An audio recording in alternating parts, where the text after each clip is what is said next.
ഈ hem ചെയ്തുകൊണ്ടിരിക്കുന്ന ഒരു ജോർജറ്റ് അനാർക്കലിയാണ്. നമുക്ക് ഇന്ന് തന്നെ കൊടുക്കാനുള്ളതാണ്. ഇതിൻ്റെ കൂടത്തെ നമുക്കൊരു കോഡ് സെറ്റ് കൂടി വരുന്നുണ്ട്. അതും ഇന്ന് തന്നെ സ്റ്റിച്ച് ചെയ്ത് കൊടുക്കണം. ഞാൻ സ്പീഡിൽ സ്റ്റിച്ച് ചെയ്യണം. ഹെമ്മിങ് ബുദ്ധിമുട്ടാണെങ്കിലും ഞാൻ ഇതുപോലുള്ള സീ ത്രൂ മെറ്റീരിയലുകളൊക്കെ തന്നെ hem ചെയ്യാറാണ് കേട്ടോ പതിവ്. അപ്പോൾ സ്റ്റിച്ച് ചെയ്തുകൊണ്ടിരിക്കുന്നതിൻ്റെ ഇടയ്ക്ക് എൻ്റെ ആൾ വന്നിട്ട് ഒരു പെപ്ലം ടോപ്പിനുള്ള തുണിയും കൂടി തന്നിട്ട് പോയി. അതും കൂടി ഇന്ന് രാത്രി കൊടുക്കണം. അപ്പോൾ എൻ്റെ ഈ അനാർക്കലിക്ക് ബാക്കിൽ കെട്ട് വരുന്നുണ്ട് കേട്ടോ. നല്ല ലെങ്ത്തിലാണ് കേട്ടോ വള്ളി വെച്ചിരിക്കുന്നത്. നല്ല ലെങ്ത്തിൽ വേണമെന്ന് പറഞ്ഞുകൊണ്ടാണ്. കഴുത്തിൻ്റെ ഭാഗത്തായിട്ട് നമ്മൾ ലേസും കൂടി കൊടുത്തിട്ടുണ്ട്. അതൊക്കെ അവർ തന്നെ മേടിച്ചുകൊണ്ട് വന്നതാണ്. ആൾക്ക് വേണ്ടത് കറക്റ്റ് ബോർഡർ ബ്ലൂ ഷെയ്ഡായിരുന്നേ. നമ്മൾ ലൈനിങ് ഇട്ടേക്കണ കറക്റ്റ് ബോർഡർ ബ്ലൂ ഷെയ്ഡാണ്.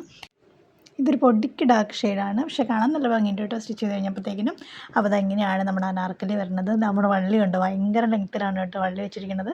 അപ്പോൾ അങ്ങനെ വേണമെന്ന് പറഞ്ഞുകൊണ്ടാണ് നമ്മൾ അത്രയും ലെങ്ത്തിൽ വെച്ചേക്കണത്. അതിന് താഴെയായിട്ട് നമ്മൾ ഒരു ഹാങ്ങിങ് കൂടി കൊടുത്തിട്ടുണ്ട്. നെക്കൊക്കെ കുറച്ച് വൈഡാക്കിയിട്ട് കുറച്ച് ഇറക്കിയൊക്കെയാണ് സ്റ്റിച്ച് ചെയ്തേക്കുന്നത്. നമ്മുടെ സ്ലീവ് വരുന്നത് ഫുൾ സ്ലീവാണ്. അപ്പോൾ ഇതാണ് നമ്മുടെ ആദ്യത്തെ ടോപ്പ്. ഇതിൻ്റെ ഒപ്പം നമ്മൾ സ്റ്റിച്ച് ചെയ്യാറുണ്ടായിരുന്ന ഒരു കോഡ് സെറ്റ് ആയിരുന്നുകൊണ്ട് നമ്മൾ നൈറ്റി വിറ്റ് വെച്ചിട്ടാണ് കേട്ടോ നമ്മൾ ഈ കോഡ് സെറ്റ് സ്റ്റിച്ച് ചെയ്തേക്കുന്നത്. 2 നൈറ്റി വിറ്റിങ് എടുത്തിട്ട് അത് വെച്ചിട്ടാണ് ചെയ്തേക്കുന്നത്. പാൻറ്റും ടോപ്പും കൂടി.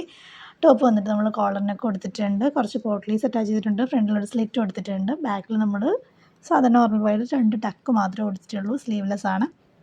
അപ്പോൾ എങ്ങനെയാണ് നമ്മുടെ ടോപ്പ് വരുന്നത്. ഇതിൻ്റെ ഒപ്പം നമുക്ക് പാൻറ് ഉണ്ട്. ഇതുപോലെയാണ് പാൻറ് ഇരിക്കുന്നത്. ബാക്കിൽ നമ്മൾ ഇലാസ്റ്റിക് കൊടുത്തിട്ടുണ്ട്. ഫ്രണ്ടിൽ ബാൻഡാണ് കൊടുത്തേക്കുന്നത്. ഒരു സെമി പലാസോ പോലെയാണ് പാൻറ് സ്റ്റിച്ച് ചെയ്തേക്കുന്നത്.